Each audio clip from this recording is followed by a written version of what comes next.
3 times, we need to take notice of it. Unless it is part of a designed self-programming routine, like getting up and doing your exercises at the same time every day. At one stage I used to do that just so I could get these exercises done. But now it's hey, welcome Susan, you're on camera. It's now more of a I'll do it when I feel like doing it, because the body doesn't need to follow a routine. All right, and she's gone again.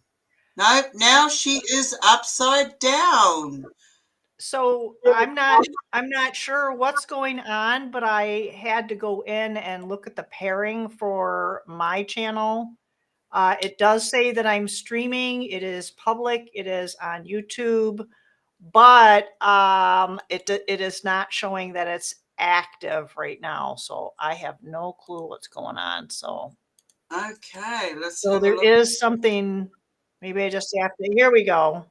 Here we go. I got it.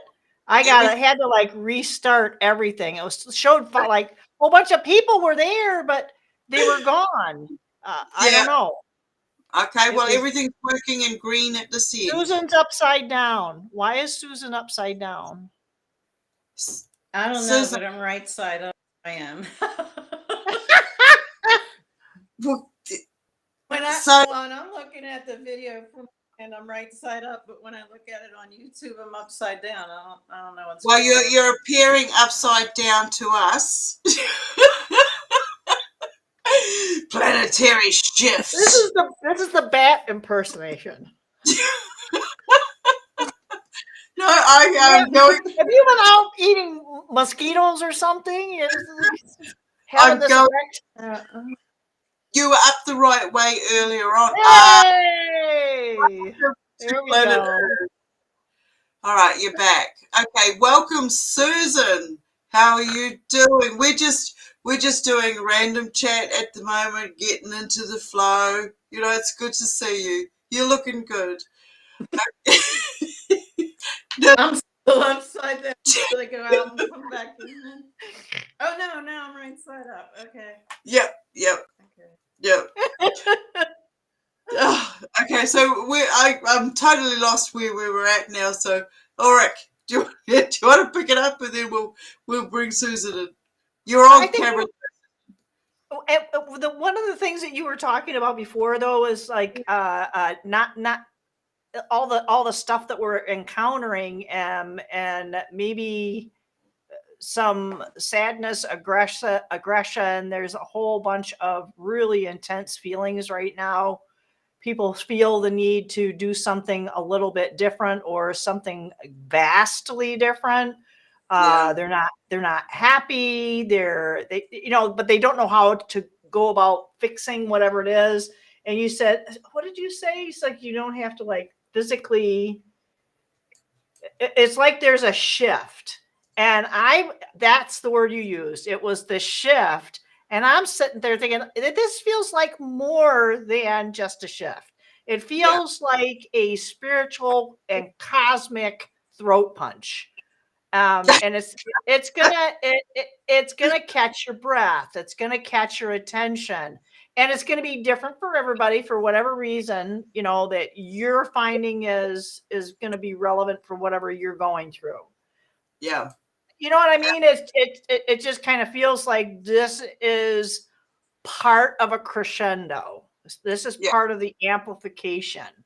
And it's starting to really, really vibrate. And vibration is that frequency shift. Yeah, it's gonna shake some dookie loose.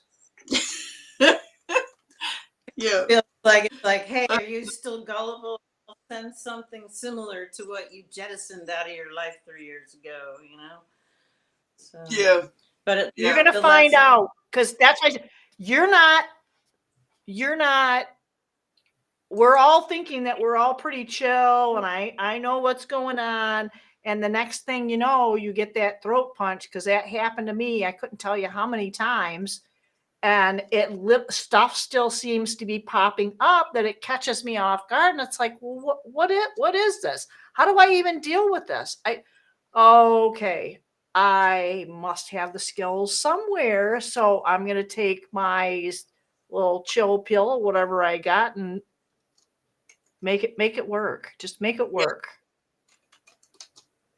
Yeah, we have to. We have to. That's the whole thing. It's like, okay, recognize the feeling states, recognize what's going on, hear the voices.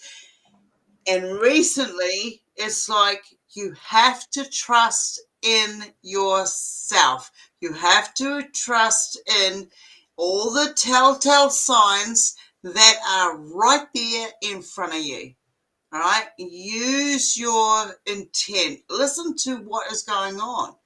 I mean, it's not there for no reason. You've done all of this work to get to this point. There's a lot of different types of creatures and parasitical entities, vampires, trying to suck the life out of all of us. All right. And it comes in human form. So when we start to see what they're doing to us and who's doing what, who's participating how, we stand up and say, hey, no, I know the power of no. You can go now. Move on. There's no room for you here. And watch that blue, that black goo just separate from that, because by us saying no to accepting other people's negative energy, we are also helping them release it. If they are willing to come to us with their BS, they are willing to take the consequences of releasing what it is that they have attached to them. That's all I can say. Nah, I think you got a lot more in you. Ah, shit. I feel like a balloon. Oh, shit. I'm sorry. No, I'm not. Why? Exactly. So what's going on with Susan? Oh, I'm just tired. I'm just thinking they sent the malignant narcissist, then I got narcissist light. Now I got to clean up that mess, and yeah. Yeah. But you're aware of it now, right? Yeah, I know it's something that you can't fix, and you just got to get rid of them. You just don't Yep. associate. Just done. Because they will continue to lie, cheat, and steal and parasite off you. They're vampires, basically. That's what they are. Yeah, absolutely. To watch them play these games, it's like, and put yourself in the observer shoes and to observe everything that they're trying to do and accomplish. And yeah, at first it does trigger you, but we do need to be patient and take that step back, stay calm, analyze what it is that they've put there. You know, it's really quite interesting to watch the behaviors of not just humanity, but also the parasitical entities attaching themselves. Whether you want to call it demon, ET, parasitical, there is something else going on. And it's never worked for the best interest of us. But some people will think that they're going to get gold by joining forces with these parasitical entities. I've seen it for myself. It is real. It is very real. But when you see it, you know, in old text, it says name the demon. And I had a lovely conversation this morning with Susan. It's not about naming the demon. That's feeding it.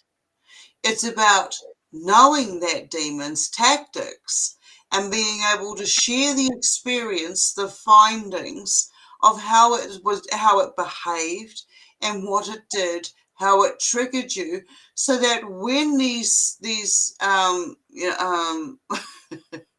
possessed entities come along, you can turn around and be able to identify what it is that you're working with.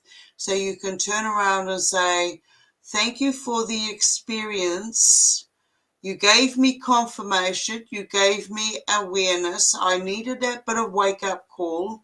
We can't work together. You can bugger off. I'm going to go on my way. Thank you for showing yourself. Bugger off. Because at the end of the day, there's going to be nothing left for these parasitic feeders to feed off. Yes, lovely. So that's really kind of we kind of giggle about that, but that little phrase. But do we know what it means?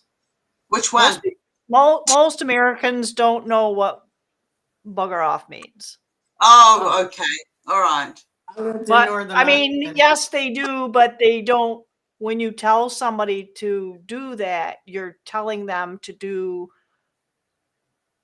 typically what would be thought of as a homosexual act. Yeah. Whatever floats your boat, mate. Yeah, it's bestiality. It's so. I'm just saying that sets a whole different tone and a lot more strength when people realize, I don't know, some people might actually want this. They might want to just bugger off. Yeah, sheep shankers. Oh, shit. So, like, what's a bunch of sticks called?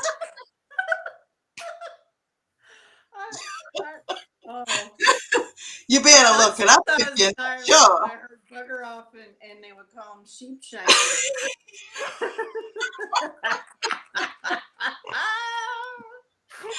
Oh, I love the energy. I love the energy. Okay, just a shout out to everybody who's in the room and watching.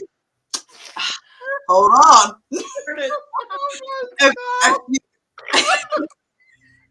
If you feel like you can handle coming in and we got to shift the energy, all right? We got to shift the energy. Send out a message to us. You know where we're at, and if you'd like to come in and join, one of us will send you a link. So, Arizona, I can see you. and there's a couple of others I have emailed as well. Let's get this table rocking. Okay, this is we don't need no Ouija board. We are the Ouija board. We don't need no candles because we're already on fire. All right, so I was going to plug another SSP person, but I got Christy's book arrived yesterday. Oh yeah, yep. This is pretty. This is the first book I've seen Mina mentioned in there, and I'm on this page. I am S. Oh yeah, darling. Yeah, very so good. Nice to trigger me, so I was thankful. Well, if we're doing shout outs to people who've written books, I would like to do a shout out to my lovely long-term friend Nancy Tremaine, and she wrote the book, and we worked very hard and getting that out, and it is Symbiosis. Okay, it is a reptilian human love story, and there are parts in there that you are going to cry.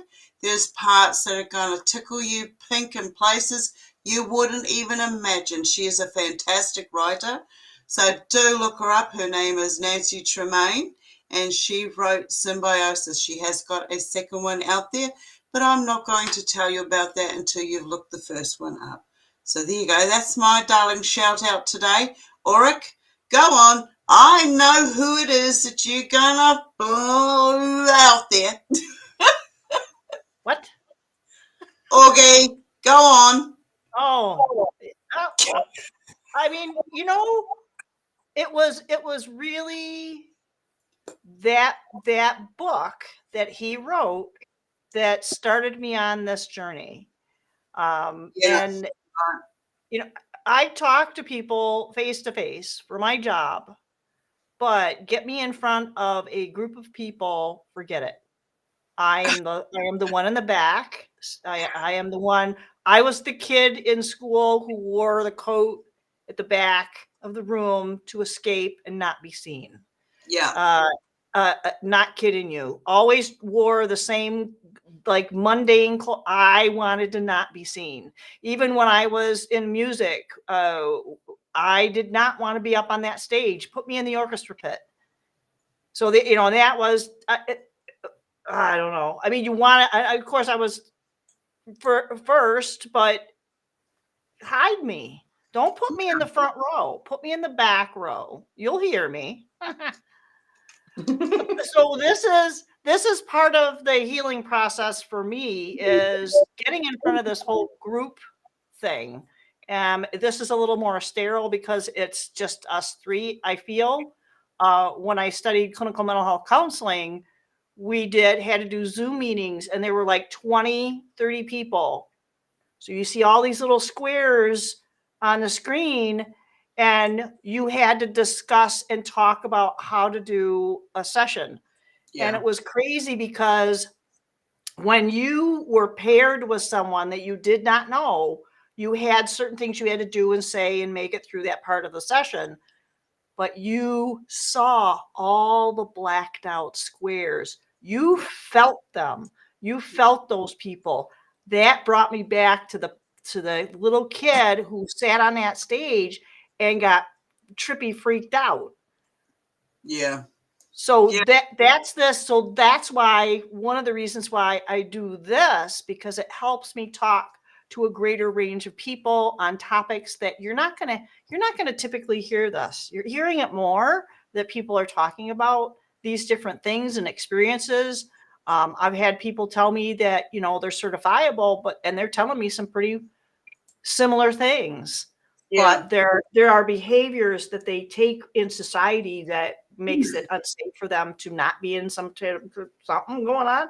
So it's the same stories. It's the same experiences. And it's one-on-one. So really, to kind of put that into perspective, hey, maybe we're all just nuts. Well, we are. Which nut are you? I'm a walnut. I'll go to Brazil. I'll do the Brazil. I bet. Brazil. What are you, Susan? Are you a peanut? What type of nut are you? Brazil nut. Is that the magnesium one? Look, Yes. we can't have two Brazil nuts. We've got a walnut and a Brazil nut. You have to be something else. Oh. And a peanut's a legume, so it's not a nut. Pistachio. I like pistachios. Well, you can make a lot of things with that. I make cheese and I make butter and I make milk with that. So, Cashews. And Really? Cashews, oh yeah, cashews are a really, really rich source of minerals, and you can do a lot with it. It's just like making yogurt. You can make yogurt out of all of these things. It's like we were taught to be in stuck states. We were taught to be mothers. You don't leave the house. You do your chores. You do your jobs. You clean all the sills. And when you come from both military, in some form of enforcement background, every sill has to be able to be wiped with a white glove. That's how I was taught. If the mother-in-law came in or the matron came in and she ran her white glove across the sill of any part of your belongings and she got dust on it, you was in the shit. So, the old ways have stuck with me, and it's like, for me, if you vacuum not just the sill, when you're vacuuming, right, you do right in the corners, you do right along the edges, but you also go around the sill. So when somebody steps into your house, it's the first thing they see is because they're always looking down where they're going to walk. They're not looking at you stepping through that door. They're walking through and looking at the ground. So when you think about the body languages and the programmings put together, it's whoever came up with this whole scenario, the whole psychological aspect of what our consciousness is capable of doing. They had to be a genius. You know, they had to put an aspect. I mean, if you create something, you are putting some of your energy into it. So whatever designed us and created us did the same thing. You know, we can go out there, you know, working in the lab. I loved it. My scientific brain wanted to go way, way further. But no, you have to get this certificate or that certificate. If you have a longing to learn something out there, there are ways that you can go out there and do it. Go and start off by volunteering, plant that seed in the ground and follow where it's going to go. Now, we were talking earlier about guardians and the powers that be and stuff and how they come in and you hear the voices and they direct you in different locations. And you got to know that path of temptation. If you step too far off, you're going to turn to stone. You know, there's going to be something out there that's going to hold you back, you know, but we're always going to end up back on that same path. Where that path leads, I personally can't tell you 100%. I don't know, but I'm having fun now finding my way through to that path. You know, I had to turn everything that I had in my lifetime in my brain. I can hear your echo, Susan. Ooh, ooh, ooh. A little bit of feedback there. Hey, I couldn't help that. Come on, take advantage of the situation. You know, it was only a little one. It's about, okay, seeing. I mean, we don't get to recognize what's right in front of us for a long time through our life. It's scenario after scenario after scenario, and we find our way through it. Right into being programmed into different job positions because your ancestor did that, so you have to do that too. It's in your blood. It's in your bloodlines. We expect it of you. You don't actually truly know what's going on behind the scenes. And if you do try to step out of that, you're put back in line pretty bloody fast. So it's like, okay, we can see what's going on around us. And we are stepping up and we're saying, hey, look, no, we want a better reality. A reality where, as a collective, we solve the issues and problems of everyday life, which will then extend. We did it again. I'm so glad that I'm not the only one that does that. You know, like It's when easy to do. we first go, you're Yeah, doing it again, like Susan. the Fae are trying to talk behind me. What the frig? Sorry. Oh dear, you've got to laugh at it. You've got to laugh at whatever scenario is thrown at you. Susan, Like I plugged the thing back in. If I unplug it, okay, does it stop? Because I was charging it. Now it's not doing it. But when I look, plug the look. charger in, What it's you not do doing about it. charging it up behind our backs, we don't need to know. All Well, right. watch. I'll plug the charger back in into the outlet, and it'll, because I'm at 659%. It'll start doing the warbling again. Watch. It is doing it. Yeah, I don't understand. Never You mind. might I'll just have leave to it unplugged. just mute it when you're not talking. Well, unplugged. It's okay right now. So Okay. Well, I don't know how we're going to do this, but I'm hearing major echo. right now, still. Yeah, Yep. right now. Wait on, I'm turning you down. I've turned your volume down. Say something. I can't hear myself. That's working fine. Can't hear you either. Yeah. So you would either have to mute yourself, or if you have an app that's open, Or the only other way to get around it would be to use headphones. You And were that good really- before. Yeah, you were good before. I don't know what changed. Say something. Can't hear you. Okay, that's good. Unless Susan's got something to say, maybe. We can't hear you, Susan, mate.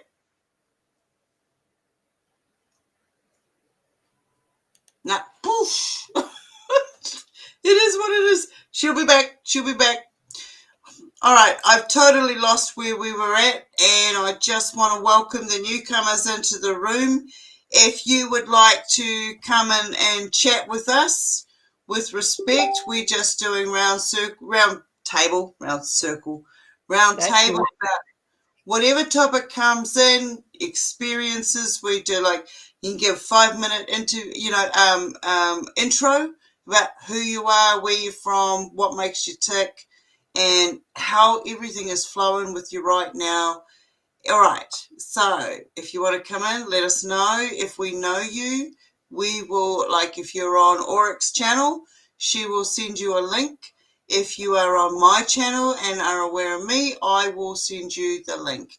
But love to chat. We're opening it up today. We're doing something new for ourselves. We're going to take that new step forward. So, Susan, come back when you're ready. And I've totally lost where I was at. So pick it up. Just trying to figure out, kind of like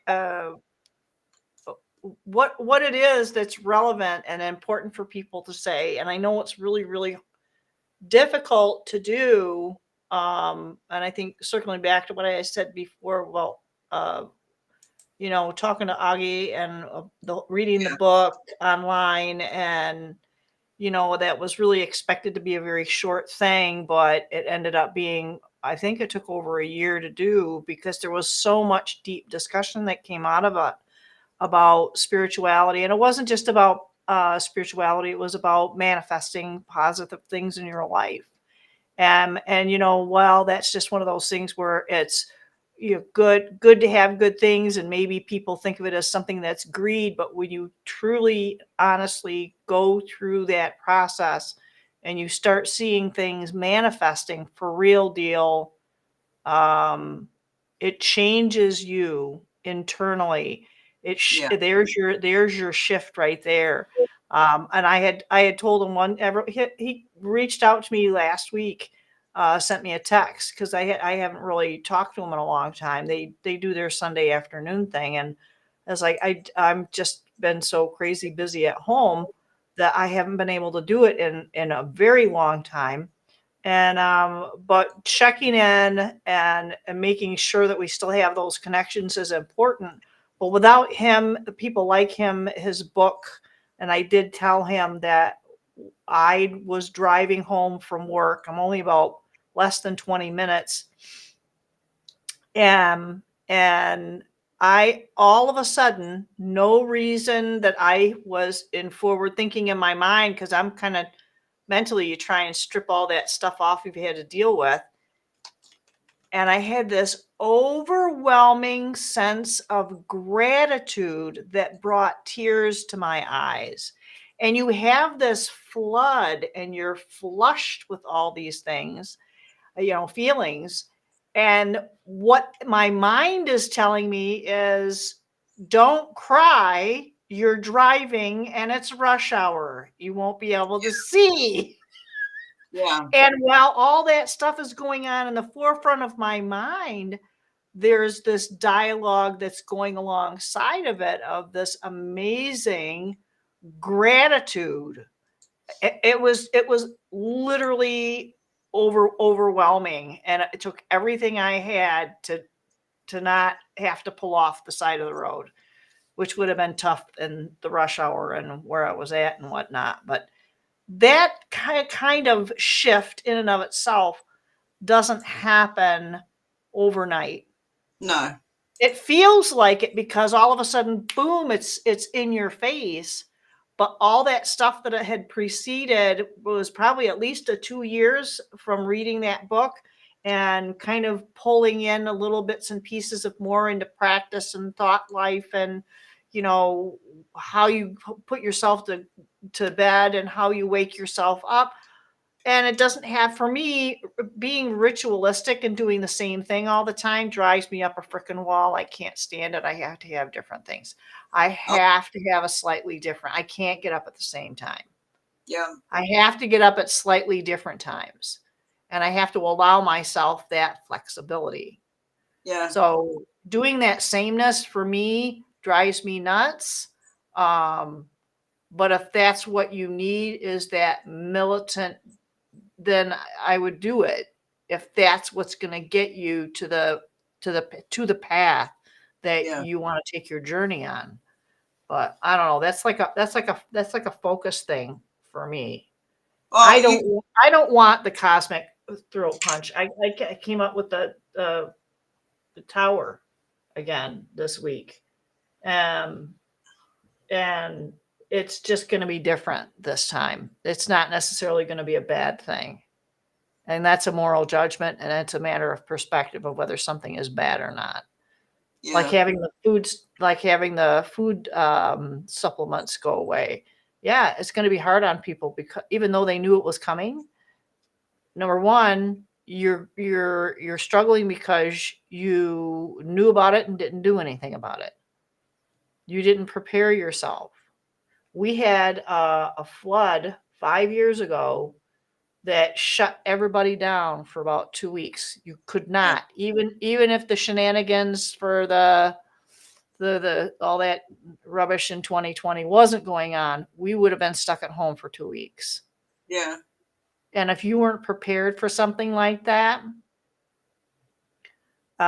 it's going to make it more challenging. And a lot of people, that had happened to them. When that did happen, I am not going to have a problem not leaving this place as long as I have water, for about 6 months. Yeah, okay. Might even be longer. So, we can be prepared for something. I hope I never have to use any of that stuff. But it's there. Yeah. It's like insurance on your car or insurance on your dwelling So, or the chapel. so when you're talking about that, what comes to mind for me is the whole prepper side. You know, I love the prepper side. It's not really about being a prepper. It's about being prepared. You know, Correct. at the end of the day, whatever material objects you have can be stripped from you.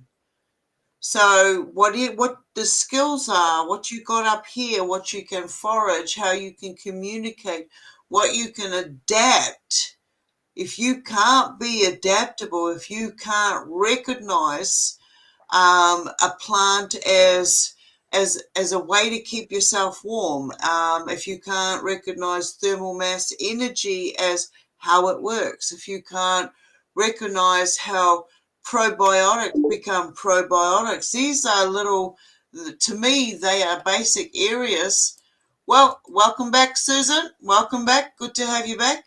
If we're basically going into the preparedness of us, and for me it personally comes down to what we have up here. If we're stripped of everything else, okay, now you're bloody frozen. We have fun today. If you can't be calm in your mind, if you can't calculate properly, you can't analyze the scenarios correctly, you get put into situations where you can't overthink a situation. So what if Joe Blow didn't ring you back in the time that you expected? They might have something else going on in their life, right? So just get on with yours. Enjoy yours until they reach out to you next. Stop running around in your head, because by running around in your head with stories and overthinking, there's nothing wrong with you. There is nothing wrong with you. You have to be right in here and go, this is what's important. When you start finding what your values are, you start going, okay, well, I need to look at, okay, what do I need to keep this vessel going? certain amount of warmth. If I get too cold, I need to get a hot water bottle and heat up certain areas of my body. Where do we lose the heat fastest? Head, feet, fingers, and kidneys. Keep your kidneys warm. Keep your feet warm, and then keep your head warm. These are the areas. The water that we drink, the body can only take so much hammering of polluted toxins, fluorides, different types of chemicals, keeping giardia out of your water, and all of these other products. Our bodies are built to be able to adapt to what is happening organically, not synthetically, not chemically produced synthetically. Most of the synthetics that they find mimic some form of organic. So when we put that into our minds, you want to drink a glass of water because you're thirsty and you just drink it down. Whoa, that's good, that's satisfying. Go back for another. But then when you go, okay, well, what's in that water? I'm drinking this much water, I'm putting it into my system, I'm feeling good, but I'm also feeling, what's going on? I'm getting a hit over here in this kidney, or I'm getting a hit over there in that one. So what's going on? So you start looking into what you're filtering through your filters, because all our organs work as a filter. So you start now taking time to consider yourself. You're considering your physical aspect of here. This is the vessel that you're in. How do you look after your hair? How do you look after your eyes? If you're gone without everything and you get a toothache, do you know what plants you need that will work both as an anesthetic as well as a numbing agent? Okay? I mean a totally numbing agent. Cloves. Can you get cloves naturally in your location? Well, if you can't, what is your natural plant that will produce the same energy? For me, we have a kawa plant, and when it's in season, we can pick a certain part of it. Tastes like pepper. It's absolutely beautiful. Add it to your food. When you chew on it, it's going to give you that anesthetic area. So you need to be aware of how to pull out a rotten tooth if you've got one. Be aware of how to heal your gums if you need to. It's not just your gums, it's your fingernails, it's your toenails. How many of our elder species suffer from ingrown toenail? If you don't look after your toenails now, that will be you in 10 years or sooner. I'm just being, it's it's good. It's like really practical stuff, because I don't think that the ingrown thing is necessarily even for the elders. I think I have had so many people who are young people. I mean, young in their 20s. It's like, what do you mean you're going to the doctor to have that removed? I was like, yeah, it happens all the time. And it's like, what are you wearing on your feet? So that could be part of it. But the interesting thing is that you're talking about knowing what the plant life is, and knowing what is good and for you or bad, or what could be used for this, that, or the other. There's a caveat to that, and Stone is very knowledgeable in these things. She's had a lot of training over the years, practical experience for this, so you can put yourself in great peril if you don't know what you're doing. So please do make sure that you have a great resource. And if you're not sure, go buy from the local medicine man, so to speak. Homeopath, naturopath. Naturopaths are really great. There are some states, though, I think, if you have a doctor of naturopathy, you can't touch people. Yeah. Here in Michigan, I don't think it's a problem. So you can't do Reiki or any kind of massage or reflexology. You physically cannot touch people. So I found that to be. What's the other one? The John Upledger did it. It's a craniosacral therapy. You have to actually physically touch the person's body to be able to feel the movement in the sutures. But the fire, that reminded me of the fire extinguisher. And if you have this knowledge of these things, you know, remember how to use them. So Yeah. getting a book can be helpful, but are you really going to recognize that from a plant that looks very similar? You know, there's a lot of mimicry plants. Some of them are going to be very obvious that, yep, that's what that is, like a mullein plant. There's nothing that looks like that plant, at least not around in here. But and remember how to use them. You know, you have that fire extinguisher. You had a fire. You're going to remember how to use the fire extinguisher. Yeah. I mean, you know, for the day job that I have, it's mandatory training. It's something. Some of the stuff is every year, and some of it's every other year, but it's mandatory. So I know how to do CPR. I know how to do all the first aid stuff. So it's important for us to also know our limits, know who's available to maybe help us. Yeah, I think that was pretty much it, because it can be kind of a scary thing that if you are in that sort of a need, and making sure you have that supply, and that can give you that comfort. You know, if you don't have a first aid kit, I used to have one in my car and my house, and you know, when my son moved out, I gave them to him, and here I am sitting here with. But are you going to really? I have band-aids. I have band-aids. You know, so I'm kind of salving my conscience with that. So yeah, but Welcome anyway. back, Susan. Yeah, well, when you're talking about the first aid kit, I'm okay. She's back upside down again. Oh my Jesus!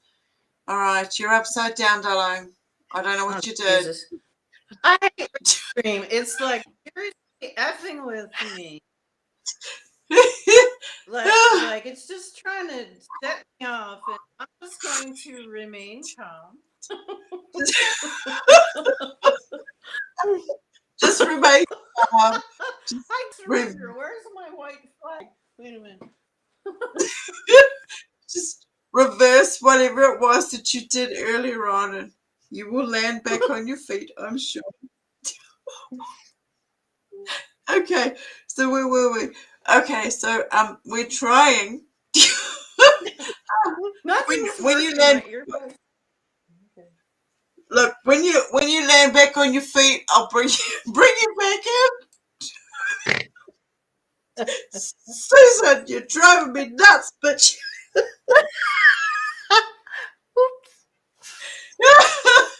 Oh shit, God, I love Susan. I think she's fantastic, mate. We've done a lot of work together. She's fucking awesome. And I think what was the other thing that you were talking about? Okay, when you're saying about the whole preparedness, it's like, okay, so if suddenly you're going to lose everything, you're going to come up with things that happen to your fingernails. You know, if you study what your fingernail tells you, because it communicates with you, it lets you know what your deficiencies are. If you look at your eyeballs in the mirror, they tell you what your deficiencies are. If there's too much jaundice, how it's affecting your kidneys and you know what your liver and the chemicals that are flowing through. So it'll tell you need to back off on the salt. You need to back off on the sugar. Try something different. Try more of a natural product. When you're talking about the first aid kit, it's okay. So here, ears. So you start off with the basics. Okay, your sight, your sound, your taste, your skin. Then you work off, okay, teeth, breathing, like your bronchial tubes, your heart rate, all these other areas. Then you work off how to suture. You work off gum disease and how to keep these teeth protected, because you really don't want somebody ripping a tooth out of your head, because they're attached, the roots are attached to our nervous system. When you see how it all works out, I mean, if you have an ailment in some part of your body and you still manage to have the tooth at this time, that's connected to it. You start tapping that tooth, you'll be able to help clear out. It's like the lymph nodes that go through our system. When you can tap those certain areas on your lymph nodes, because they go both male and female, don't matter what gender you are, and the animals as well, these meridian lines help us unblock the flow. Just do a tapping here or a tapping there. You know, when you do, I've got a couple of really good friends out there that do the emotional codes. And when you start working with them, they teach you how to tap these certain locations so you can feel that emotion flowing out. Most of the emotional baggage that we retain is not ours.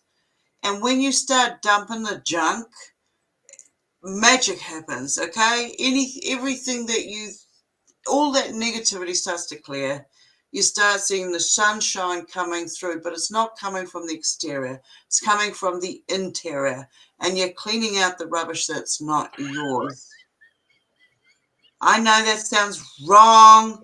No, when you start using words like, yep, it's not coming from the exterior, it's coming from the interior. So mine is sometimes it's going to come from places you don't expect. And it's going to have feelings, maybe even smells. So it could be coming from the posterior. Look, I prefer the attic to the basement, if you catch my drift. Okay, let's get real. It's all good. It's get it out. Okay, let's get real on this. And fasters out there will back me up on this. When you start taking responsibility for what you're putting in, you don't stink out the back end. Yep. You might fart a bit for a little bit, gassy, while your body adjusts, but the gas that you release does not have a toxic smell. Yep. Well, that's true. Well, it doesn't stink. I'm sure sometimes it does, Stone. You got to be real with everybody, because it depends on the proteins. It depends on the fats that you're eating. All right. And this is very personal information, but here we go. Please don't. When you start watching what the foods you're eating, you'll be able to tell the smell that comes from what product. So if I eat garlic, I know when it's going to kick in and where it's going to come out. When it's going to kick out.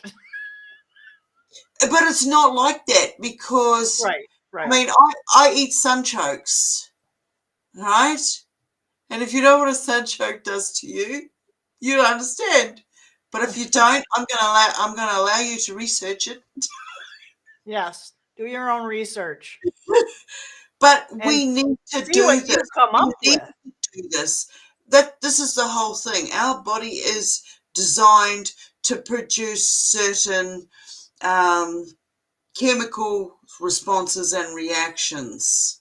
You know, when you've taken that rest for a few days and your stomach, goes back to the right size it's meant to be, we're only meant to be eating a fist-size portion every day. Okay, this whole thing about eating 3 meals a day is rubbish. It's rubbish. It slows your brain down so much. 3 meals a day. Get up, have your breakfast. What is your breakfast? You break your fast, your window of fasting. When you are fasting, your body is resting. Your stomach is resting. Your enzymes, your chemicals are resting. So when they are resting, your stem cells are repairing. They are kicking out the junk. They are reproducing themselves and they are repairing you. And if you go further and further into it, they start repairing your telomeres. Right? So, you know what, and you can follow up with the whole telomeres thing. But it was thinking about because we had this discussion, and I don't remember where it was or whether it was, on or off. Or we were talking about. I think it was off. because we were talking about the Tartarian buildings and how the fireplaces were not really fireplaces, that they are now saying, because it's too common, you have the fireplaces there and they think that they were etheric energy harvesting, and it was their food source. And what they're repurposed into churches and some of these magnificent buildings we have around the planet is actually healing centers where people would come in and do those healing tones, the frequency tones, and the bells were gotten rid of because those were part of that system as well.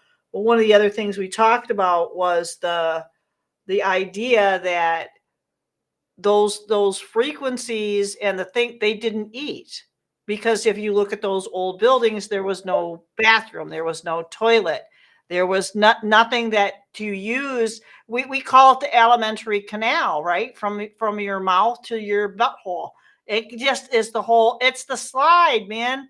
And yeah, it's got kind of a circus that goes around in your little intestines, and it really your large intestine is kind of like get the moisture out, that's kind of what its job does, so it can exit the building. But the thing is that with the whole thing that made me kind of laugh is that I said, we were watching a movie, I had family over that Saturday, and lo and behold, I turn around, look, and it was the Coneheads movie with Dan Aykroyd, and his back he was supposed to be walking in the shower, and it was like it was yeah.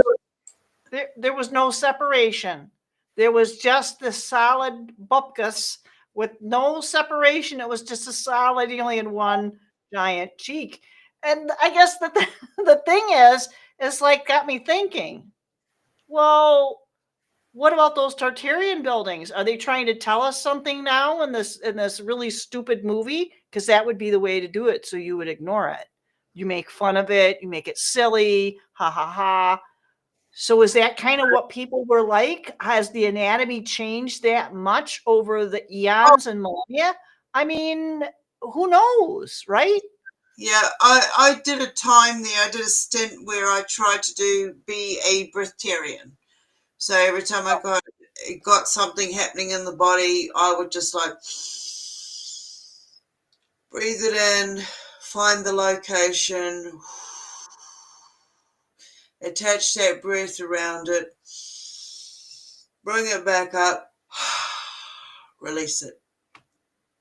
So I did the whole breatharianism. I did the thing is, these buggers out there turn around and they tell you that if you do this or that, that's it. You're gonna, you do it in moderation. You do it in knowing what the signs are. If you go too far, you're going to get dizzy. If you're not eating properly, you're going to feel it. If you're eating too much of something, you're going to feel it.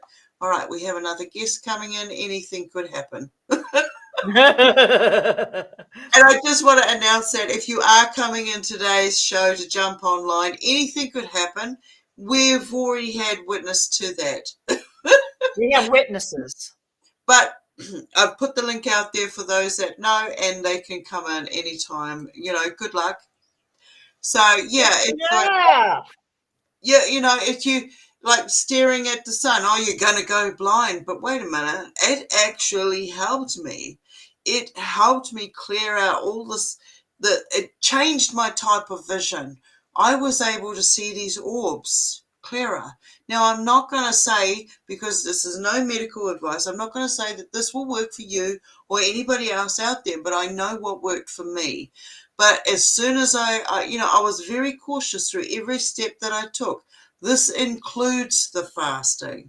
As long as you are being cautious and you know yourself to a certain extreme, you're going to be fine. Anything goes wrong, you reach out and you get help straight away. That's all I can really say. And I just want to welcome Jeff. Welcome. You are live. We can't see you, but we can hear you. How are you doing? Now we can see you. Oh, I love that jumper. That's a really awesome jumper on you there, Jeff. It's the same one you saw on Wednesday. That's right. Yeah, Jeff is a participant of Hearthfire Hangout. With people like him, that's what keeps us going. That's what keeps us ticking. So thank you, Jeff, for coming along and supporting us on this Roughshod Ramblings Spontaneous Combustion. Our first round table. I'm not sure if you know Auric Vibe. If you don't, Yeah. We haven't met directly, but we've seen each other on screen. very good, very good. We're just chatting in regards to yeah, whatever comes up, really. Whatever comes up, whatever goes out, whatever comes in. That's my specialty. Okay. Well, so what's your main focus right now, Jeff? That is a maybe, I don't know. It doesn't even necessarily have to be a concern, but is there something that is pressing that you find that is relevant? Relevant. That's a good question. What would be considered relevant? No, I'm asking you. What do you consider relevant? Okay, let's see. There was an issue that came up recently with a few folks. Let's see where this might go. Just choosing something that came up recently. That's the only reason to go there. I was on Discord with a few friends a few hours ago. And an issue that came up, which is a meditation group, an issue that came up was the folks who purport to be channeling beings from higher dimensions and where the information does not line up with what those beings would offer if they were. And I have various friends who send videos to my direct message box of their favorite channelers where it tends not to be harmonious with what they wanted to hear from me when they get feedback, where I'm honest with them and they wanted to hear that these things were resonant and that I was very harmonious with it. And I have, let's see, since we're on live chat, I have familiarity with what higher realm and dimensional beings would be and do and talk about in their own way, wouldn't be verbally. And the things that were being channeled were not in sync with what those beings would bring up. So that was a conversation I had a few hours ago with folks I know on Discord. So I don't know, maybe that's it. Maybe that's a place to take this. I don't know. Going deeper into the conversation, because I wasn't there for the conversation. Were these beings you're talking about coming from AI Atlas, or were they just the beings that are coming in now with everything that's going on? Oh, okay. In this particular, I can address that too, but in this particular case, they were beings that are around or very popular in the channeling community, Okay. very well known in the channeling community, who say the things that everybody seems to want to hear in the channeling community. And those things I refer to as Star Wars. That's how I think of it, the things they bring up. It's if you're beyond the third and fourth dimensional plane into, say, the sixth dimensional plane, it's not all about revenge and hostilities and who can get over on who and who's going to put who into submission and who's going to put who into slavery. I mean, those are more third and fourth dimensional issues.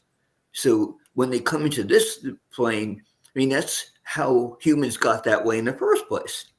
Yeah. That they got it. Those themes came up, let's say, starting off maybe 1 million years ago on this planet, from the civilizations before View and Atlantis, where the beings coming in is like they in the third and fourth dimensions, those extremely low vibration issues come up, and then they were experimenting with humans back then and more recently, but when they're in the higher dimensions, it's not an issue. So when they channel those beings are not higher realm. Those beings are more third and fourth dimension. They've been around for a really long time. So they seem like that they're higher dimension, higher realm, but they're not. Because in the higher realm, they're high frequency. And high frequency does not match up with, we're going to enslave you, we're going to abuse you, we're going to go to war with you, we're going to get revenge on you, we're going to get over on you. That ain't higher dimensional way of being. It's just not how they are. No. So it's when I hear these things, I know perfectly well I'm not listening to somebody from the higher realms, because that's not what they do in the higher realms. Those beings have been around for millennia in the third and fourth dimension.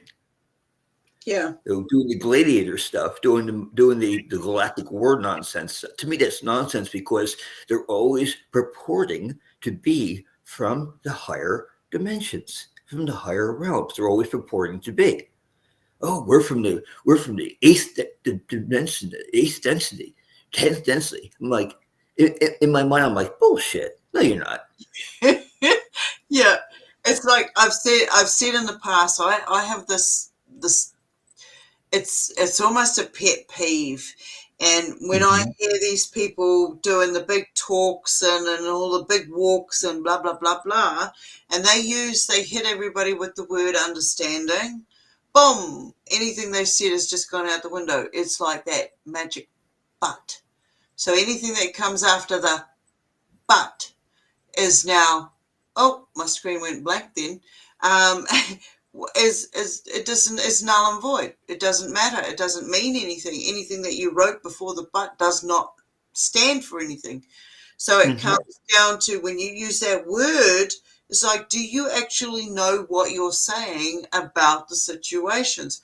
So when I take that back to the inner standing, because once we go inward and get a grasp of who we are and how we work and how we operate, how we communicate with ourselves, is a telltale sign of when we're going to be ready to communicate with the exterior and the interior and the dimensional beings.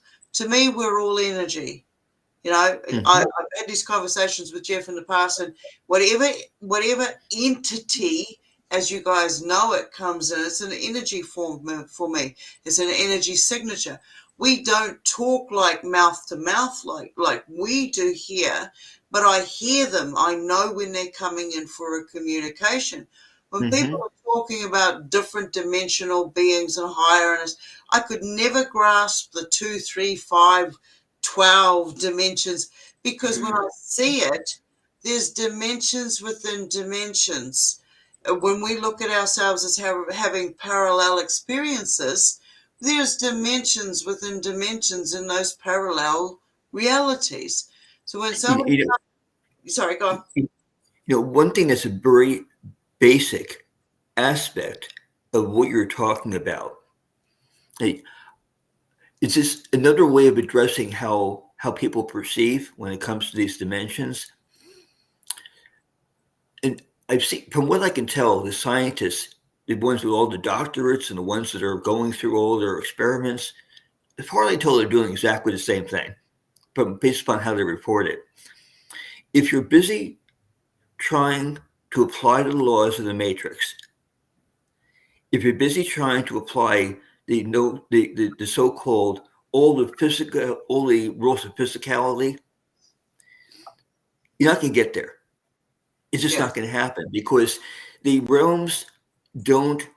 And when they see issues happening in the farther out constellations, and they say, that's not possible. How can that possibly happen? That's physical impossibility. And I'm thinking to myself, because you're so busy in your head applying all the known physical laws, you ain't going to grasp any of it.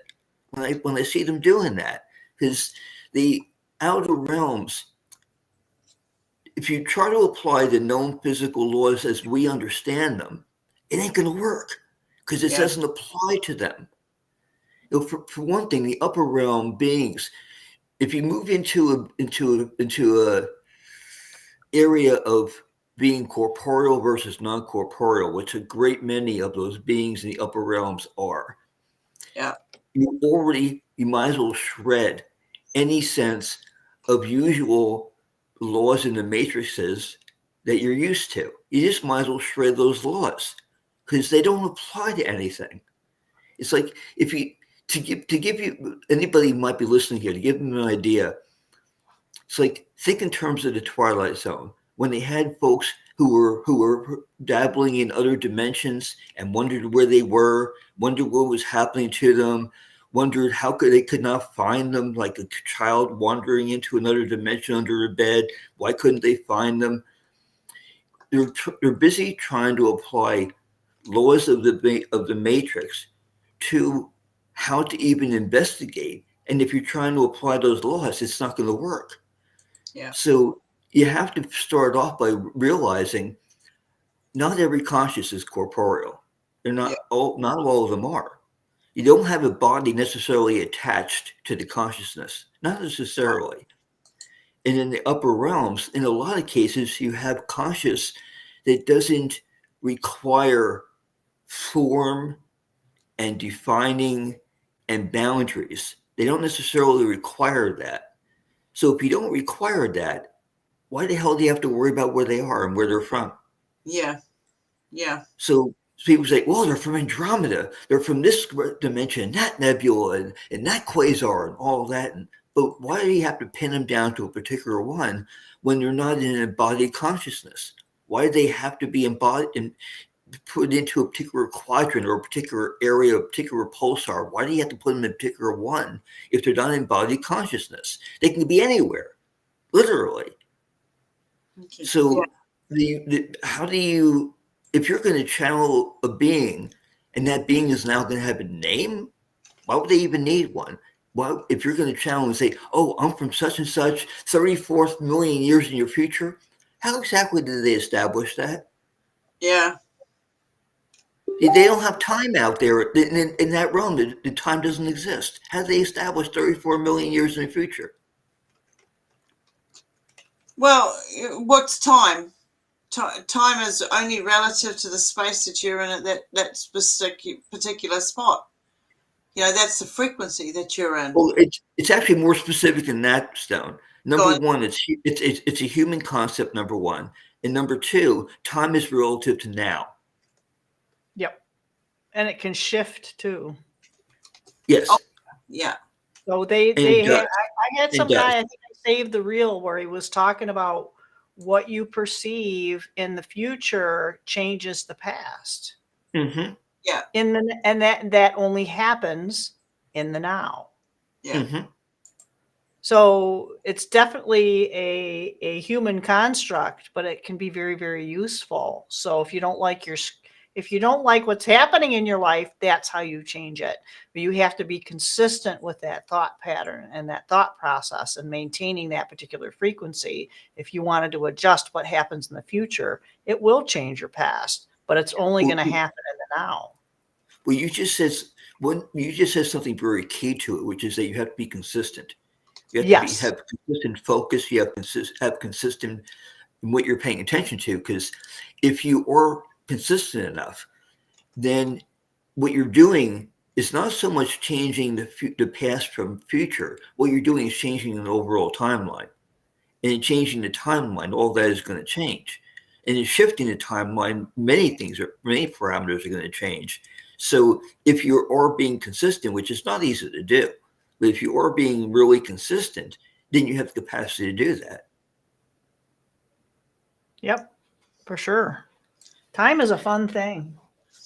It's like when the orbs come in and they're communicating with me, it's like one thing that I've learned is it's the impression of thought. It's the impression of a feeling state. Mm-hmm. You know, and it's about knowing the emotions. When those light beings came in and they did their little gig around the room and stuff and showed me what they showed me, I was constantly analyzing, am I communicating with them? What are they, what's being said? Am I actually alive? Have I died? Am I having an out of body experiencing? My brain was going like tenfold trying to analyze what was going on in this space, because every time I go into an encounter with a different being, they have a different way of communicating with me. So we are that species that are able to communicate on a multidimensional level, and it's just being able to tune ourselves in to the right frequency enough. And 9 out of 10 times they don't communicate the way that we do. And it's like if I feel like a character, you know, when I call them a character, I'm talking about entities, whatever, is leading me down a direction that is not comfortable, I'll go only so far. You know, I want to know what's going on, but if you're going to put my welfare, my life, my experience in actual danger, then no, because I'm going to warn that to others. We're not here for ill will. You know, when you take into consideration the true nature of who we truly are, that is the key communicational aspect to these other entities coming in and saying, hello, I want to communicate with you. You know, you might not hear me straight away or feel me or sense me or any of them straight away, but I'll get to a point where I can yell at you and you might hear, hey, you, or you might hear your name, or you will get that impression and it will come through. So some of these things are done by impressions. You might start off by seeing shadows on the wall, communicating with you, letting you know out of your peripheral that something else is going on in your vicinity. And then the messages come in. Like Maya and myself and a few others, we'll see them out there and they'll flash us. And at first, it's a sense of, oh, hi, I knew you were there. Thanks for the flash, you know, and flashing back. And then after that, that flash that you see is a package of download.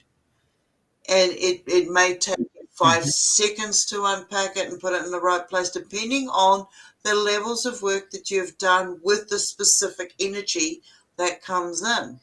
Right through to the whole night terror aspect of it. When I'm aware of the frequencies that are going on, like I'll get the vibrations, the bed will start to shake, and then I'll fall through the bed, and I know I'm falling. It's like, I can't breathe, and then all of a sudden I'm somewhere else. But it's a real physical experience stepping into the next realms. So when we sometimes, like when I went into one of my what you call night terrors, I call accessing dimensions. When I went into one of those experiences, this being that came in, I was unaware at the time why they were coming, but I knew they were coming because of the signs. So once in the state of communication with this tall white grey, I got, they were allowing me to ask them questions. If I knew that was coming, I would have had a stack of questions. But I didn't. I was put in a situation where I thought they were coming to talk to me, but it was the other way around. They wanted me to ask them. And it was like, okay, so from that experience, on the exterior of this, like in our 3D realm, what was being picked up on the recordings and on the devices was me having a night terror. So you could hear me making the expressions, the vocal expressions of being under attack. Okay, being under attack. And that's going to make anybody around you try to get you out of that feeling state, out of that making those noises, out of having that experience, literally, because they don't know what's going on with you. You don't know what's going on at the exterior until you hear it.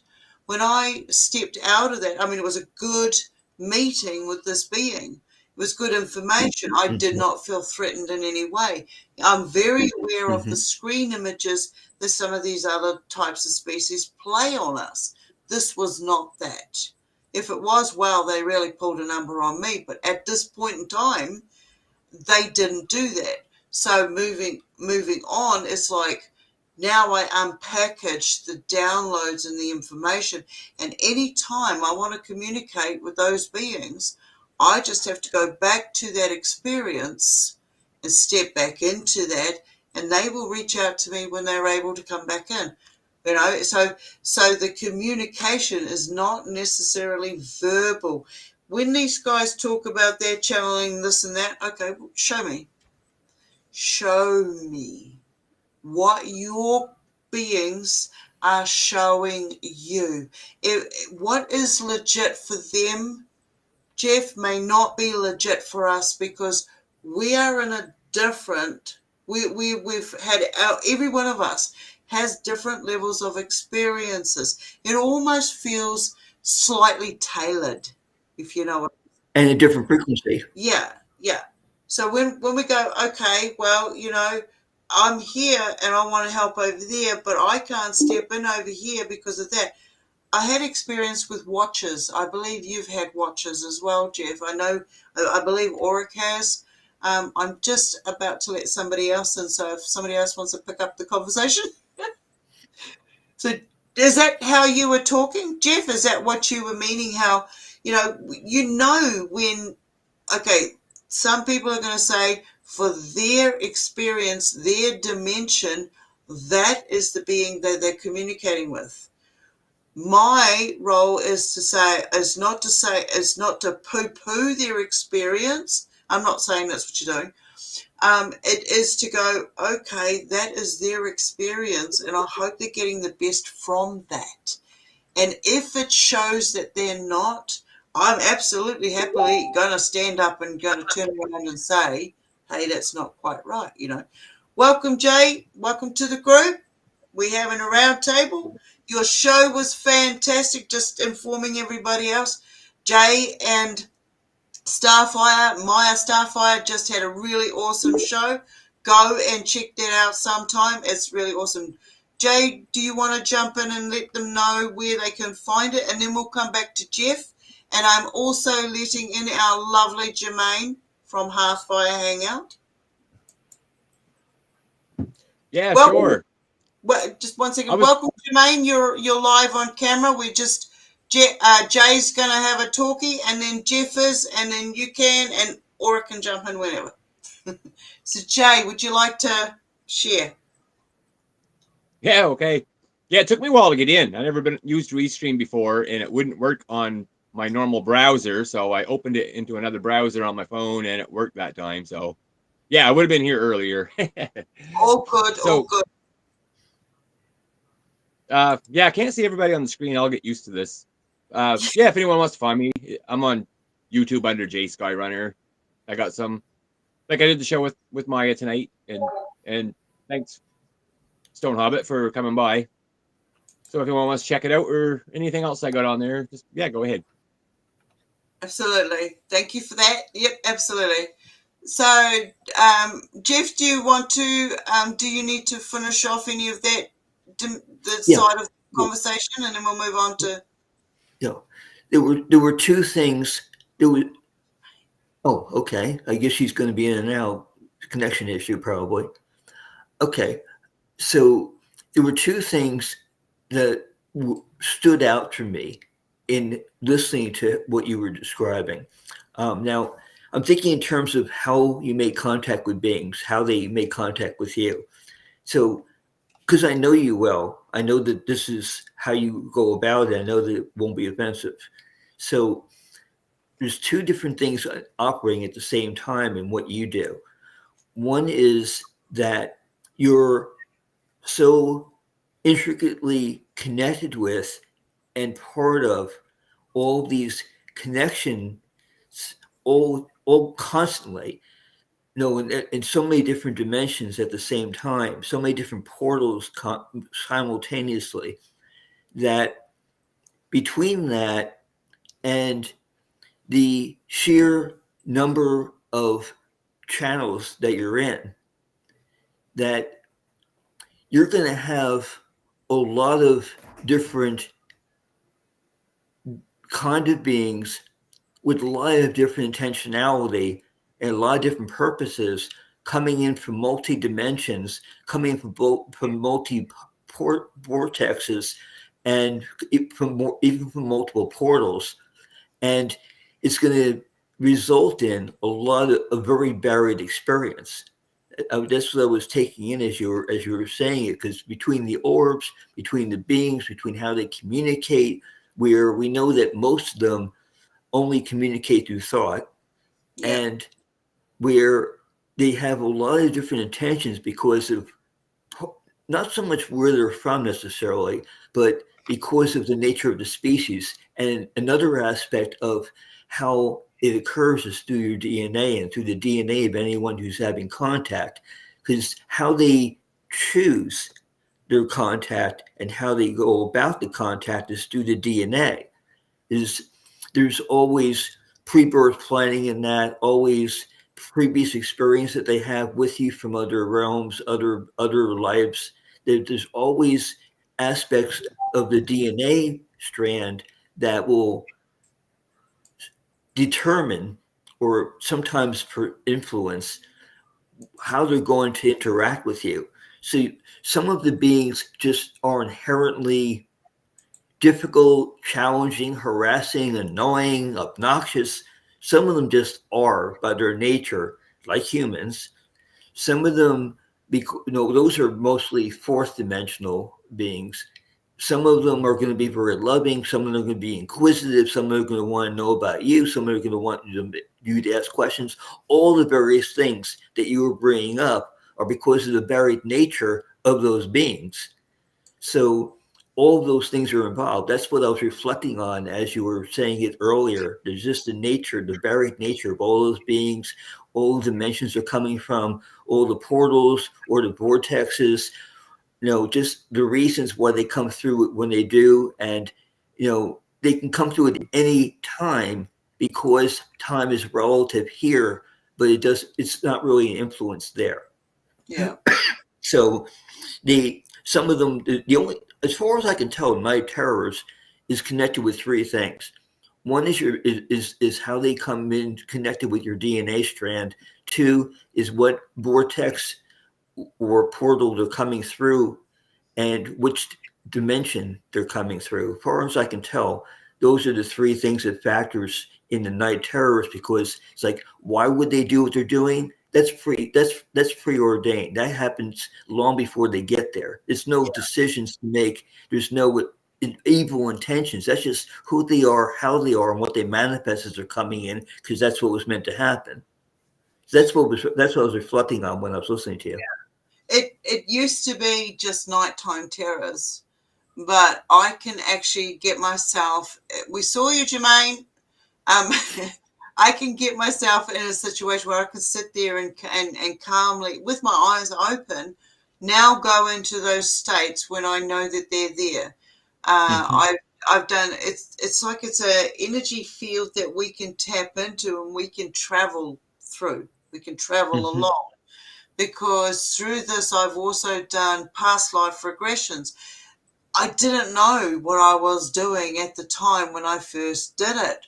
I just was like sitting there talking to these people, and all of a sudden I saw them in another lifetime. I saw basically what took them out.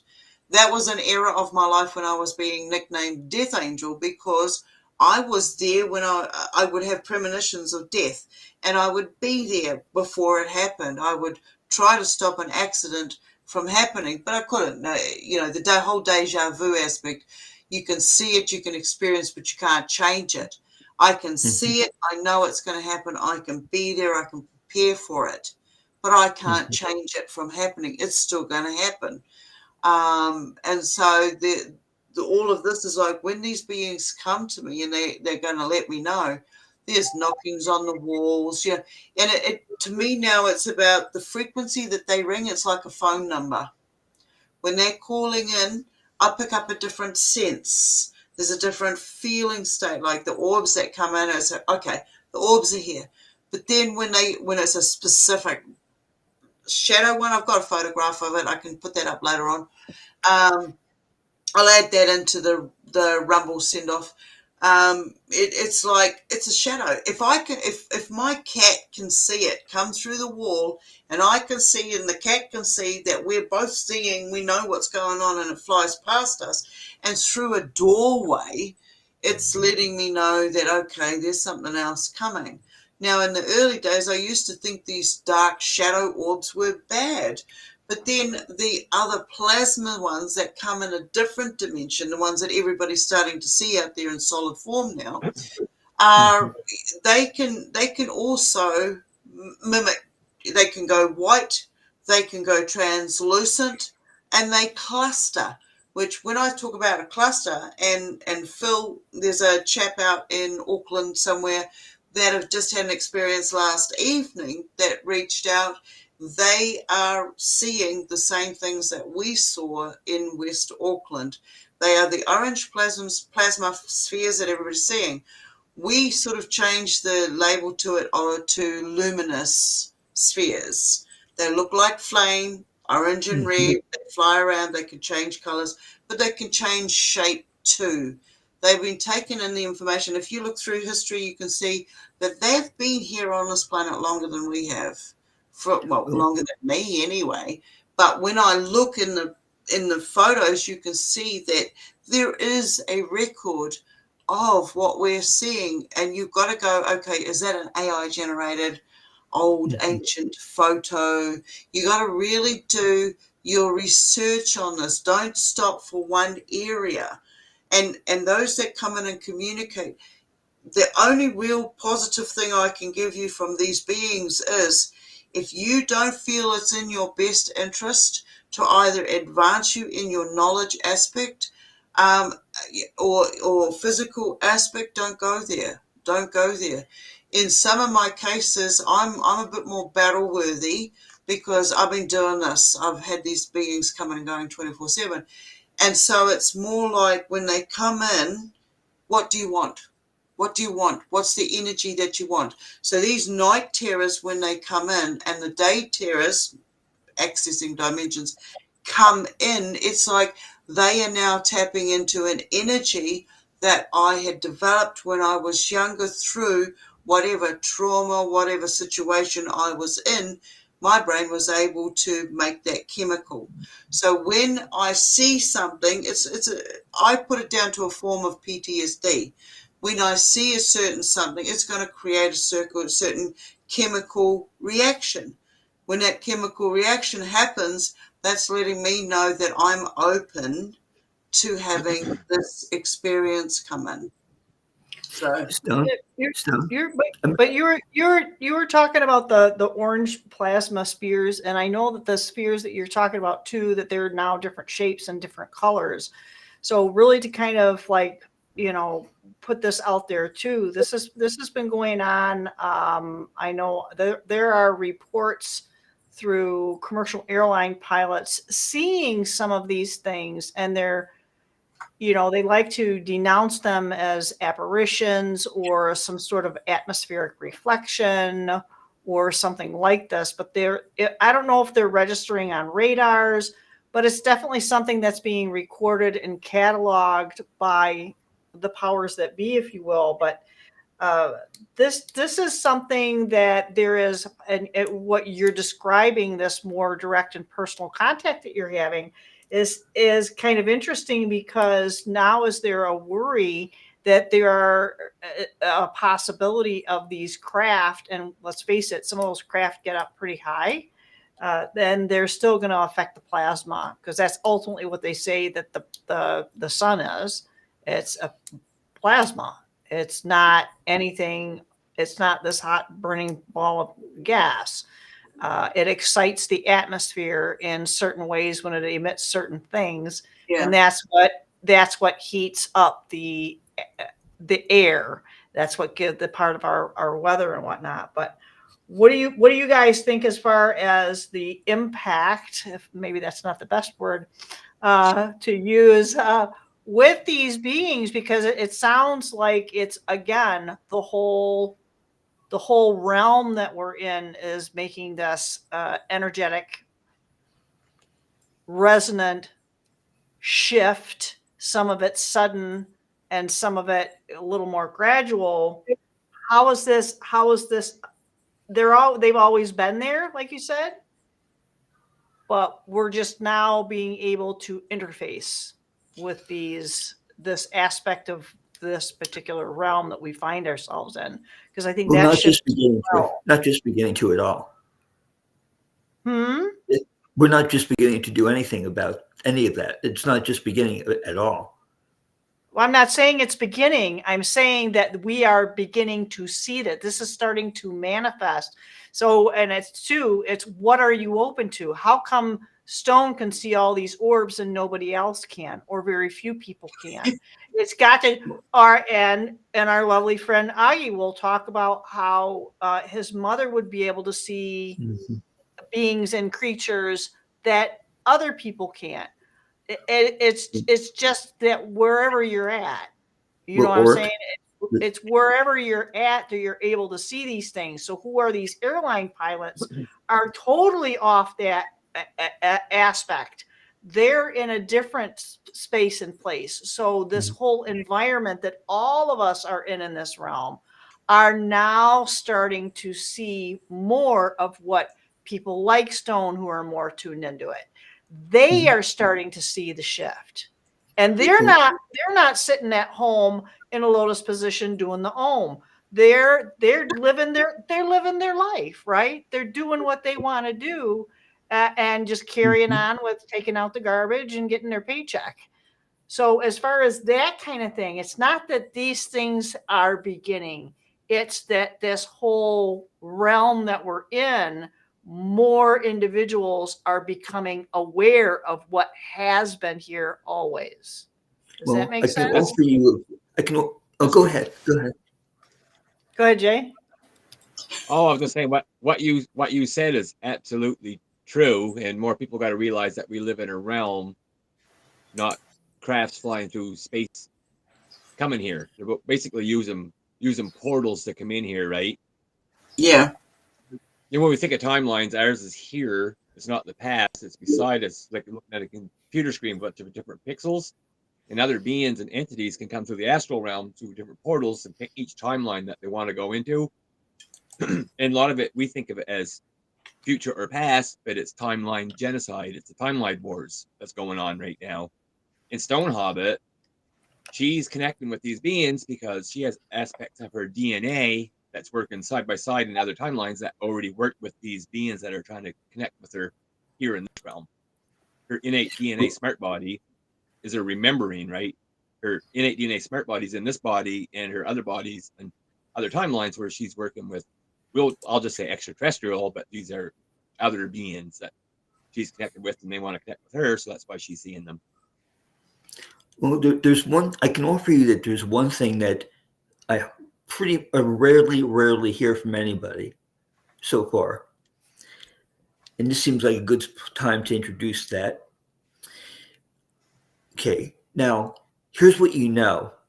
What you know is that they're not verbal. They're communicating with you telepathically. Sometimes not even needing telepathy because of their ability to stream their consciousness to connect with you. Now you know that part. You also know that they're interdimensional. You know they're coming through vortexes. You know that part. You know that they're interdimensional beings. You know that part. Now, given that you know that,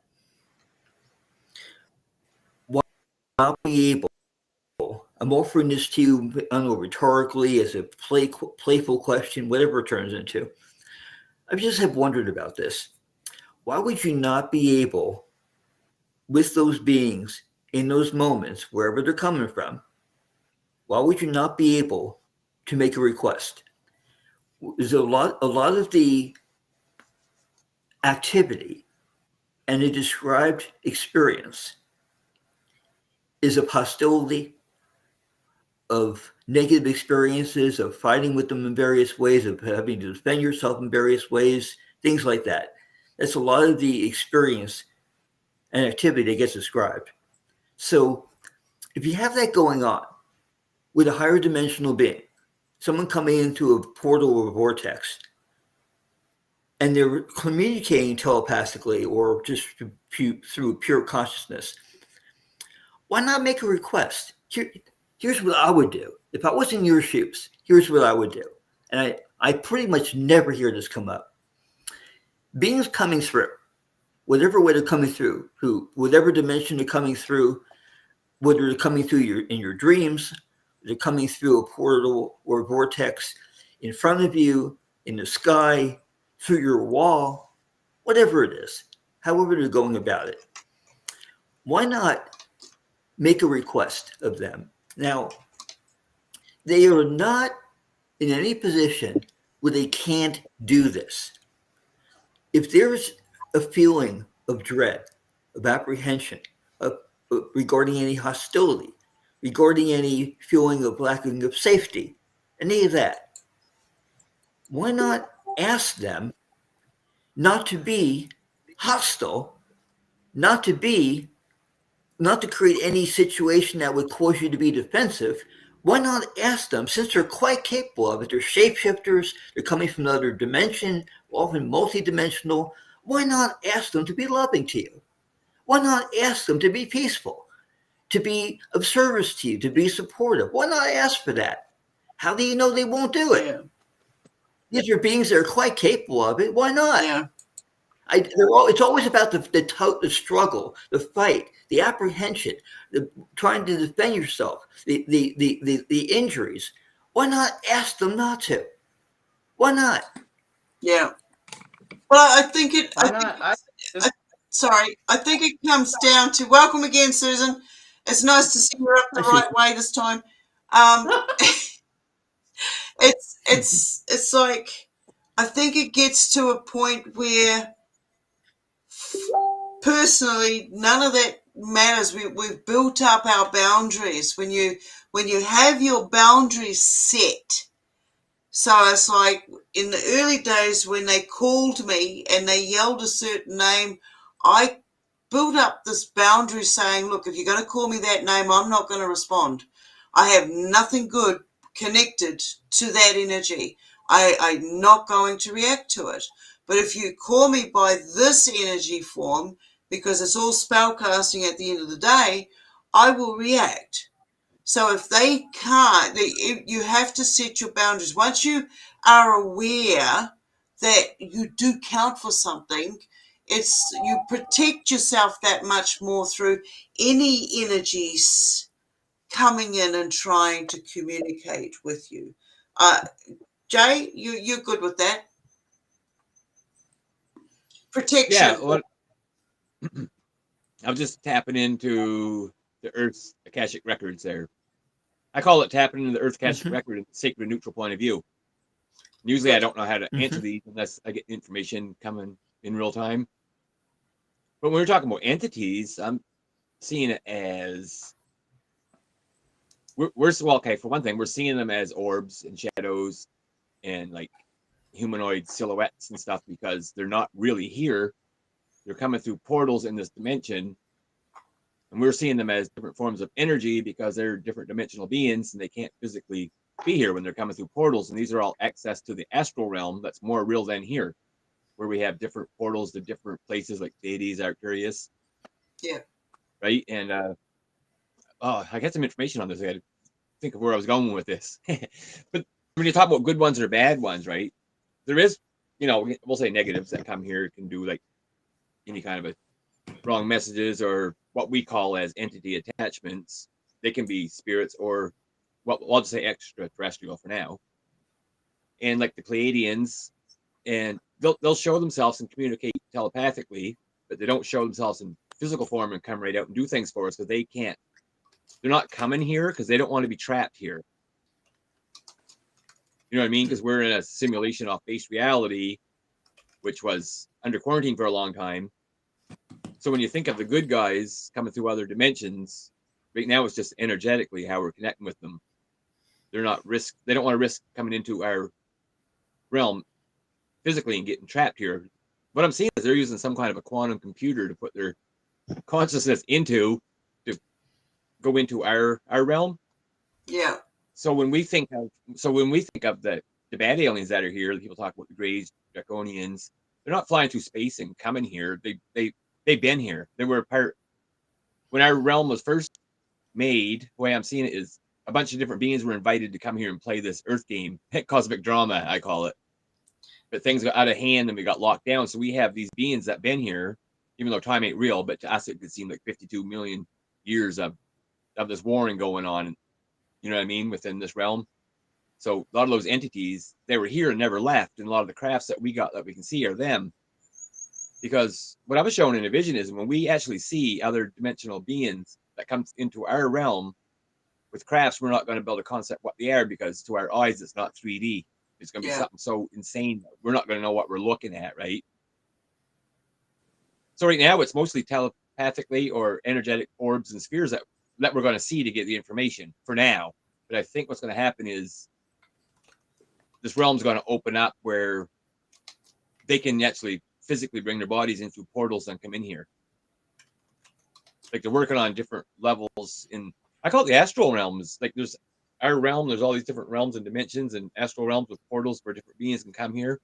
Yeah. And outside of that, I think, because we say space ain't real, but I'm seeing outside this 13th dimensional construct that we're in, that there is space outside, and there is other worldly beings that were traveling through and found us, and we had like archonic beings inviting the Anunnaki here, and they kind of had a stronghold over us because they wanted to keep the system of domination and control. But what I'm seeing is the veil's thinning. That's why we're seeing this more. But I think it's up to us, once we resonate our own DNA vibration higher, we kind of bring down this realm, so we are accessing all realms. We can access all the other realms through our own DNAs to make better contact with them. Sorry, I just rambled. I get going sometimes. No. Where I'm going Well, with it. this is what this is about. This is called RoughshodRamblings, and Yeah. if you guys know me as you guys do, I cannot stay on topic. Okay, and this is the frequency. Yeah, this is the frequency about growth. Is like it. If you start in one location and throw everything at it, it's going to go around in full circle and come back to the start every time. You allow it go long enough, it'll come back. And that is an energy. To me, that is a sphere. When they come in, as you were saying, but when they come in and stuff, I've seen them come in through portals as orbs and then manifest into more solid form, absorbing the energies of their environment. And I've got footage of, they look like fae, they look like fairies coming out of these orbs. So, they're coming through as an energy form into, so these portals, there's different types of portals. Do you want to share a little bit about that? And then we'll move on to Susan and go around again. Yeah, I'll just add to that and I'll let you guys talk. Yeah, there is, like, okay, because I usually astral travel and have OBEs almost every night. And the more I've been getting travel to astral realm, like I always say, it's more real than here. There's different sections. There's where the fairies are, the fae, and they do have portals that come right directly into this realm. They do come in physical because they're not what we call, like, I'll just say ETs for now. They were a part of the original Earth. Like they can open up. They have portals in their realm on the astral where they reside that they come out through, like mountains and in the woods, like they'll appear here, like they physically come in, but they have ways that they can get out, so a lot of people don't see them, right? Yeah. And there is other beings, like it's crazy because there's so much out there, right? Like you have the elementals that have their own realms in the astral that they physically live in that access here, and there's even like vampires and werewolves, and then we have, what I'm seeing is like a lot of these beings, I don't know what they are. Like we say ETs, but a lot of them are the archangels as well. And some of them are the Anunnaki, and some are archons. It's like a whole group out there. Like they wore ornaments themselves. Some turn good, some turn bad. Some play different roles and just different masks throughout what I'll say time, right? Because our history has been erased every so many hundred years and started over, right? So I don't know who these beings are. Like they'll show me as a Pleiadian, and next time it would be like Archangel Raziel, right? Yeah. People say in another life with us on another timeline, or I'll just say past life. It could have been one of the good faction of the Anunnaki. Just They're all kind of the same beings, right? And some of these negative beings are actually Pleiadian. Like there's just so much going on out there that we don't know. Yeah. But we do have access to the Fae and the fairies and the elementals. They're kind of pissed off at us. Yeah, because they live here too. They live here Yeah. too, and you know, they're alive because we're alive. You know, we're all connected one way or another. We have connections to the Fae. We have connections to all the myths and the legends and the plants and you know, we're all absolutely connected. And when we start thinking as a collective, then we're going to get some work done. Yeah, it's like you could be a fairy, really. You know what I mean? And someone could be something else, because in these different realms in the astral side of here, beings that can go, when I see it, they go to the northern lights, the aurora borealis. Yeah. They can send their consciousness there and wait to be incarnated into a baby here. There's a lot of souls there waiting to come here, and a lot of it is, you know, that's why the word starseed comes from. Maybe it was a, you know what I mean? They went through a portal, got to that section of the astral realm, wanted to incarnate as a human that could have been an Arcturian, or a fairy, or a dragon. You know what I mean? There's just or a so dragon. Yeah. Absolutely, absolutely. Okay, we're getting close to having to wrap it up. But Susan, would you like to share anything? And yeah. Oh, Jay, you'll probably find this interesting because I'm a descendant of the Tuatha and I'll start glowing sometimes. And when I was having issues with this narcissist 3 years ago, the fairies were actually popping up in my house, and they actually told on him a couple times. And I would hear this, really hard bitch, you know, and I'm starting to glow again. Yeah. And I said, who's talking to me when I got out of bed that morning? I said, if you're talking to me, you have to slow it down. And they just started, you know, saying, it's going down to the with this really high pitched voice. And they were like, get your guards and your guns. And I was like, okay, thank you. And I was actually seeing them. They're as tall as me. And they look more like the elves from Lord of the Rings. And I live in an old Victorian, which has a lot of really nice woodwork, and they hold on to the woodwork and peek around the door frame and say, are you okay? You know, and they were, after everything went down, and they were, you know, following me and talking to me. And it was nice to see them in the house. But I'm also a Lyran starseed, and I also have seen my dragon. I've seen myself shapeshift to a Lyran. My whole upper lip turns. I can send you a picture. And I'm actually a red dragon, but I think, and I shapeshifted that, and I got picture where you can still see scales on my chest, and there's like Draco dimples on my forehead.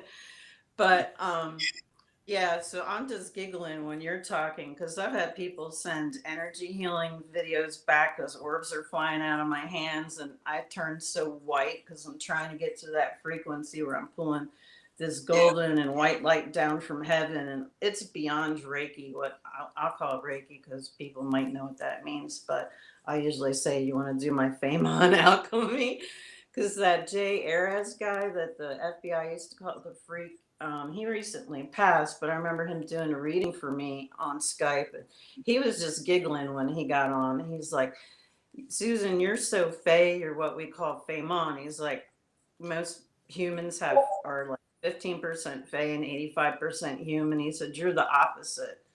And I guess that's why ETs will come in and talk to me when I'm having clients in here. But I've got this whole room crystal gridded and under protection from the rest of my house, and they're allowed to come in. They're you know, whatever, it's Lyran, Draco, whatever comes in and talks to me, as long as it wants to be friendly.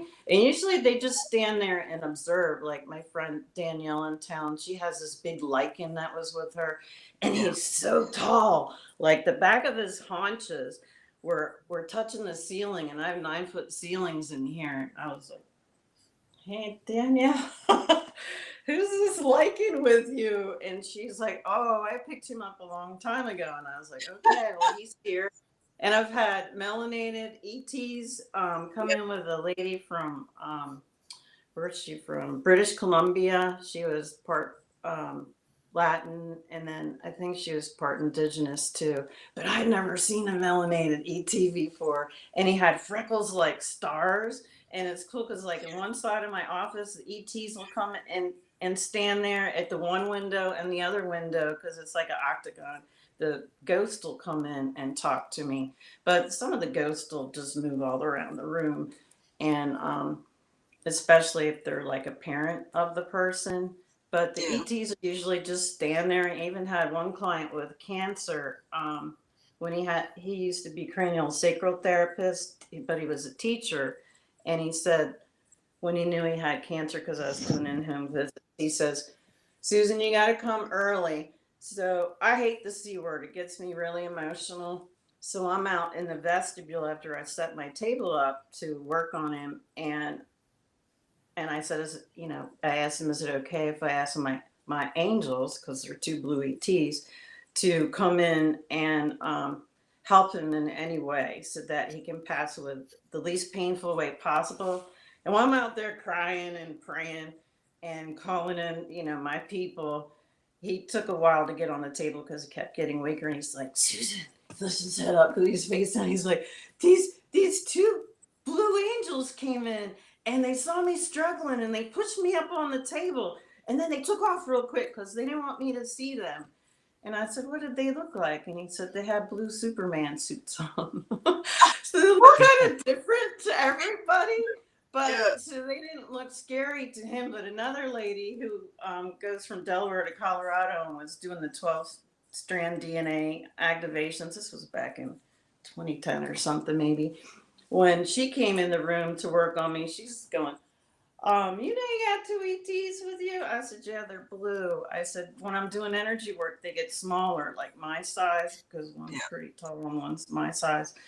And she said, you're not scared? I said, no, they're my angels. I've seen them my entire life, but they look different to different people. And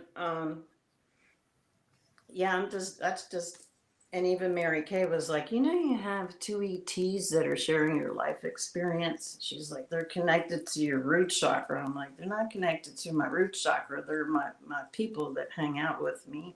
And they don't interfere and they'll help people like they did my client. And there's just, and then I'm a Pisces too. So my world's kind of magical with weird things and ghosts and remote viewing. And then when I went to advanced platform mediumship class, and I went with one of my friends that does that professionally, and she's like, oh, you're as good as me. Just come. And then I get up on the stage on the third one, and I'm connected to this fisherman, an Irish fisherman, and the instructor wanted to take it, and so did this other guy in the audience. And I'm like, okay. But I kept going like this. And when I was doing this, I'm standing on the stage, but I'm simultaneously on a pier on the west coast of Ireland at the Ring of Kerry where this fisherman was. And then the instructor ends up getting on the stage and he says, stop, you're remote viewing. And when he does that, I kept going and this big see-through screen popped up in the middle of the stage. Nobody could see but me, and I saw the map and I saw the Ring of Kerry, so I knew exactly where I was because I lived in Ireland in 1984 during the Troubles. And I was like, oh, I know where I'm at. I know what road it is and everything. And he said that he stopped me and he says, you're remote viewing, you're not doing psychic mediumship. And I'm like, this is how I always see. But when I was doing this, I was bringing the salt air, like I could taste it stronger on my tongue and hear the bells, and it just kept bringing me closer. And apparently, he used to be naval intelligence, and that was just another, oh yeah, you've been in the programs, you're doing classified stuff, and I'm going to stop you because I don't want the rest of the class to see this. It's just a whole lot of weird stuff like that going on in my life where I just get a lot of confirmations. I'm like, oh, it is true. Yeah. You know? Yeah. Oh no, they come in all right. That's amazing. They come in different And forms. And on my birthday back in 2019, I was driving by, I was living in Delaware then. I drove by Brandywine Creek State Park because there's always a lot of sightings over there when I was a cop, but I didn't work up there, but I knew about them. So I just stuck my phone out the window and said, I want to see my star family for my birthday. And took a couple of pictures. And when I got home, there was some of those honeycomb craft in the clouds. You can see them. There was 4 of them. That was pretty cool. And I sent them to John D'Souza, and he's like, those are Anunnaki. I'm like, I don't know. Those are what the Indian blue people, they flew in Vimanas, and these are in the shape of Vimanas. So who is it? That's my blue angels, I guess. I think we just got to be like, I feel like everybody has some form of experience, internal, external, whether they see orbs, spirits, whatever it is, they get some form of communication with some other entity that is there, whether it, pushes them through the day. Come on, you can do this. You've only got a couple of more hours to go. Then you can get home. When we first we get all the noise out of the head, we start going into the one voice. And then once we're in the one voice, it's like, okay, now what counts, the one voice or my voice? And then you start hearing the difference between your language and its language. And you're actually in contact with something else because you don't think that way. But then I have to, for me to analyze everything, I then step into, is this another avatar of myself? What is this? I'm constantly in this. What's going on? What's showing itself? Okay, see you, Jay. There, in and out. Okay, he'll be back. We're actually. Oh shit! I don't know where he went then. We're actually probably going to wrap it up pretty soon. So I just want to say thank you now to everybody who came along, and we've got to do this again. I like these in-depth, real conversations about the real experiences that we're having. From today, I picked up it's like it doesn't matter what you're communicating with. When we can start seeing, we know that there's dimensions, we know that there's realms, we know that all these beings have different abilities. And so, okay, we're playing table tennis here. Welcome and welcome and welcome and welcome and welcome again, Jay. Yeah, I lost my connection. Oh, we're still getting used to this whole connection as well. So, yeah.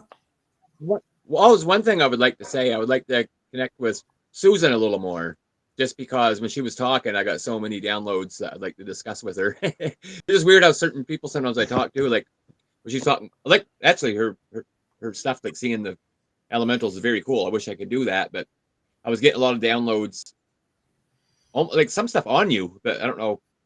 I'd just like to talk to you about it because it may help me too. Like I was seeing a lot of when you talk about the dragon, I'm getting I was picking up your dragon. Like I was picking up the dragon energy. So I know they want to connect with you. So yeah, you don't have a problem. You were here. Open your mind to it. See, sometimes we incarnate into these realms as a newer soul, but we had like some of us could have been here 1 million years ago, where a different faction of races were trying to control us, and that will be our truth. Remember, right? It might be different than Susan's, who was here, say, 52 million years ago in our times. But I'm picking up with Susan. She's a magical being, like very, very magical. She's been here since the inception of this realm, like with the dragons. She was like one of the incarnated dragons here before the Electric Wars, and she's connected out the ass. That's what I'm gonna say. I picked up a lot of stuff on her connection. It's pretty amazing. Yeah, in the German programs, they were saying they called me Lixeldaten, the light soldier. They didn't know where I came from because my soul's so old. Yeah. There's one thing I picked up. I want to see if it makes sense to you. There was almost like another time where you were, I don't know what kind of being you were, but it was before this human DNA skin suit that you had, that you were actually working on energy centers and grids in Ireland. There's some kind of importance there for some reason. I don't know what it is. I might be a reincarnation of Saint Bridget. That just really resonates with me. Yeah. Okay. Wow. Yeah. And then when Mario did my my astrological chart, he was so excited. He's like, you have the, what was it, the thing that makes me a shaman, the thing in that I'm a wounded healer. I said, yeah, I know the wounded healer part. Yeah. So yeah, that's Yeah. All right. Well, you guys can connect after the group and come back in, and we're going to do this again. We're going to do this roundtable again. So, any final words? Each and everyone, just sort of give your give your site a little promo and stuff. And Ulrich, would you like to jump in and say anything? And then we will close it up for the evening, and we will come back another time. This has been really awesome. I do appreciate each and every one of you for coming in. And thank you to everybody in the audience that's making it possible. Do give us both our channels or everybody's channel a like. And if we work as a network, if we work as a team, we're going to get our message out there. All right. It needs to, we are the leaders. We are the leaders. So we'll go around the table. We'll go Jay, Susan, Jeff, and then we'll end up with Ulrich and myself. So Jay. Oh, I just want to say I'm always getting weird information coming all the time. I don't know how to put it out there, and I'm new to this as well, right? Besides just doing my healing stuff, I don't know how to put my information out there. But when I hear people like watch shows with you guys, I jump in the chat because it brings back my remembering. So if it weren't for listening to people like all of you, I wouldn't even know where to go with any of my own thoughts because it helps me connect the dots. So I appreciate that with people that do the shows and the people that's in the chat as well. That's all helps us come together. Absolutely. Yeah, that's what I want to say. Do you want to you put your details in the chat so that it can be shared with everybody? Okay, so I'll put that down for everybody. Okay, yeah, I'll. All right, and thank you for coming, Susan. Oh, thank. My website with my herbal stuff is divineconnectionswithsusan.com, and then I have some services on there. That's for online. My in-person menu is a lot more evolved. And then I do have a YouTube that's Divine Connections with Susan. Some of my SSP podcasts are on there. Some of my weird orb videos are on there. And shoot, do I have some other shit stuff out there too, and some on TikTok, and then I'm on IG also. All right, and thank you for that. And Jeff.